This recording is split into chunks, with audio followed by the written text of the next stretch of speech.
My university is performing strange overnight studies. I first learned about them during my second semester, when I was down to less than $40 in my checking account. The flyer was pinned to a bulletin board outside the psychology building. Overnight silence study. Compensation, $2,000. Duration, 1 night. Requirements: must remain awake, must remain silent, must follow all instructions provided by research staff.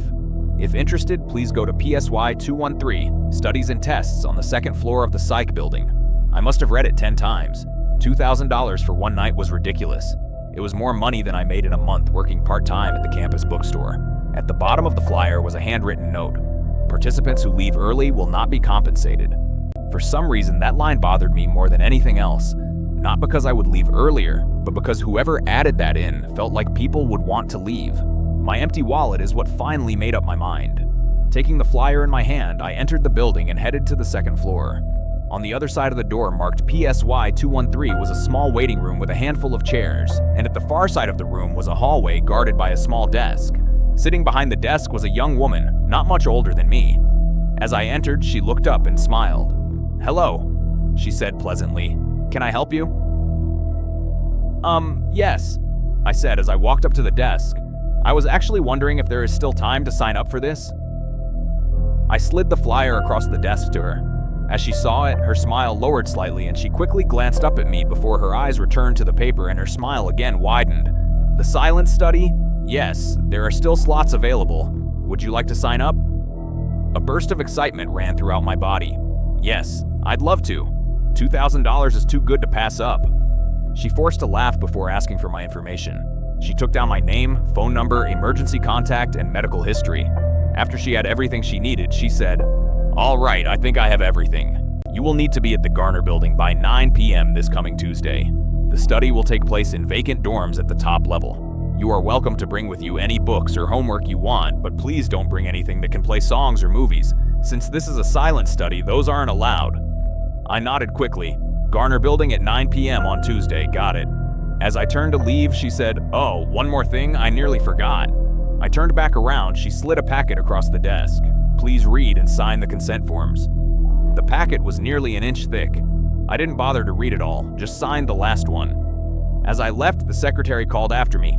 Good luck. Tuesday came quickly. I spent the day sleeping and putting together a backpack full of snacks and books for the night ahead of me. By 8:50 p.m., I was standing in front of the Garner Building.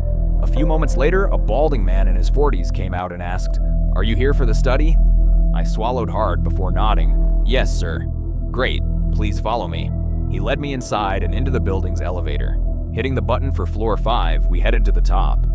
The elevator opened to a hallway dimly illuminated by fluorescent yellow lights. The hallway was nearly identical to the other dorm halls on campus, only this one was strangely lifeless. It felt as though no one had used this floor in years. The man led me further down the hall before stopping in front of room 504. "Here's where you'll be staying tonight. Just so you know, we have installed security cameras everywhere except in the bathroom, just so we can confirm that you remain silent all night. We have also installed an intercom system." I looked at him, confused. "What's that for?" He responded, "At the beginning of every hour, we will announce the time for you. If everything goes well, this will be the only voice you hear all night." The answer wasn't particularly reassuring, but $2,000 had a way of making concerns feel smaller. I turned the doorknob and I walked in. The man said, "Remember, you are free to leave at any time, but just know that those who leave early will not be compensated." With that, he reached in and closed the door. I heard the quiet click of the door locking and realized that the study started now. I turned to face the room, finding it to be not much different from my own dorm room. It was quietly lit by a single overhead light and a small lamp that stood on the desk in the corner. The floor was carpeted and a lofted bed took up one full wall. Beneath it was a small reading chair and a mini fridge. Across from the bed was a full-size wardrobe and a poster of a cat hanging on a branch with the phrase, "Hang in there." The outside wall was home to a large window that granted a view of the courtyard. Unlike my dorm, this one had a short hallway shooting off to the right of the door. Here was a tiny kitchenette with a few cabinets and a sink. There was a miniature coat closet. At the end of the hall was a door to a small bathroom with a toilet, sink, and tight shower. Instinctively, I opened my mouth to comment on the room before remembering I wasn't supposed to speak again until morning. Taking the backpack off my back, I pulled out one of the books and took a seat in the chair. The first hour was boring. I didn't leave the chair, nor did I put down the book. I jumped an hour later when a loud monotone voice broke through the silence. "It is now 10 p.m. I released a breath I hadn't realized I was holding, rebuked myself in my head for so quickly forgetting about the intercom before returning to my book. At 10:30, I needed a break from reading. The words on the page were starting to hurt my eyes. Standing up, I stretched and began to absent-mindedly examine the dorm. I opened all the cabinets in the kitchenette, but only found a few cups and bowls. I stared out the window, watching my fellow students come and go. Then I went to the bathroom and opened the closet, which was empty except for a single winter jacket. Finally, I opened the wardrobe, and as I did, a crumbled piece of paper fell to the ground. Seeing that something was written on it, I picked it up, and here's what it said. "If you found this, read it before midnight. The researchers won't tell you everything. Stay silent. Not, don't talk. Stay silent. The researchers are studying what happens when nobody speaks. Do not interfere with the observation. If another participant enters your room, do not acknowledge them. Participants are assigned one room each. If the intercom asks you a question, the study has ended. Leave immediately.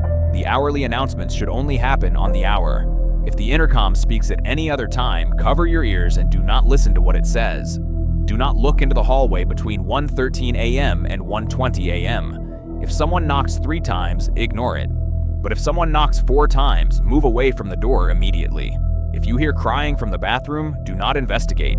If the lights go out, close your eyes and count to 100. If you see someone standing in the courtyard staring at your window, close the blinds and do not open them for 2.5 hours. At some point during the night, you will hear your own voice. It will ask you a question. Do not answer. If the intercom announces it is now 3:07 a.m., don't hide in the coat closet until another announcement is made. Whatever happens, do not open the wardrobe a second time. I couldn't help but roll my eyes after reading it. Clearly, someone who did the study before me had gotten bored and wanted to prank the next participant. I crumbled the paper and tossed it into the trash can. After filling a glass of water and grabbing a snack, I returned to the chair and my book.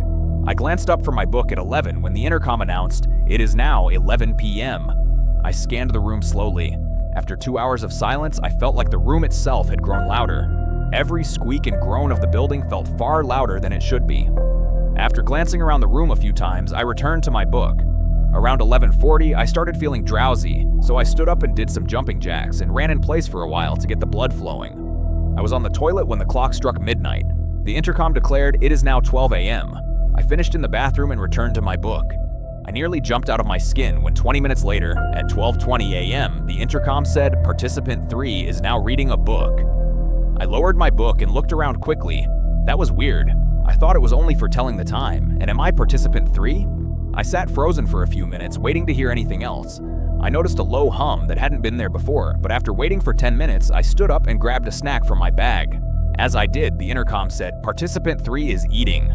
I froze mid-chew and looked up at the little camera in the corner staring down at me. Why would they announce my actions like this? The hum grew louder as I returned to my chair. At 12:39, the intercom spoke again. Participant 3 is breaking the rules. I looked around in confusion. What rule had I broken? I hadn't said anything. The hum was now so loud that it was hurting my ears. 5 minutes later, at 12:44, the intercom announced, Participant 3 is going to die. Panic filled my mind as the hum grew painfully loud.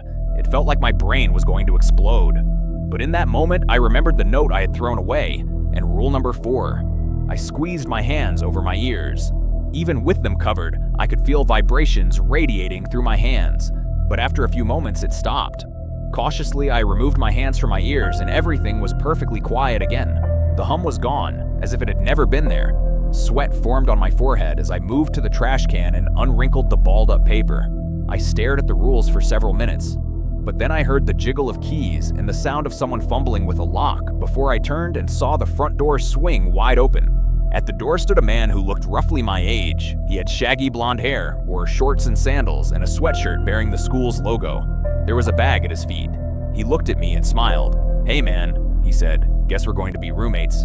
What's your name?" "I'm Chris." I was too confused to answer, but he kept going. "What's your major?" "Mine's business. Are you as pumped as I am to be here?" I was about to answer, but the rules in my hand caught my eye. Rule number 2. If another participant enters your room, do not acknowledge them. Participants are assigned one room each. I felt cold as I read it. "What you got there?" the man asked as he noticed the sheet in my hand. I lowered my eyes to the floor and didn't respond.